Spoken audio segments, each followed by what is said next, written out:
সব সময় আল্লাহর কাছে এই দোয়াটা যেন আমরা করি, আল্লাহ কিয়ামতের দিন তুমি আমার হিসাব নিও না, আল্লাহ তুমি আমার বিচার বসিও না, আল্লাহ তুমি দয়া করে আমারে মাফ করে দিও। আল্লাহ যার বিচার করবেন ও জাহান্নামে যাবে, আর যার বিচার করবেন না সে জান্নাতে যাবে।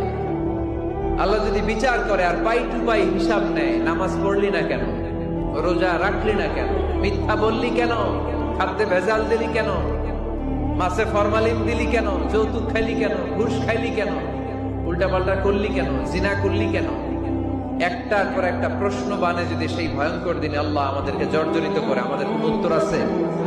সেদিন আমাদের বাঁচার কোন উপায় আছে? তাই আমরা সবাই আল্লাহর কাছে দোয়া করবো, আল্লাহ কোন বিচার টিচার মানি না, কোন বিচার করতে পারবো না, দয়া করবা। কথা কয় না? কি করবে? এবার আওয়াজ করে বলেন, বিচার চান না দয়া চান?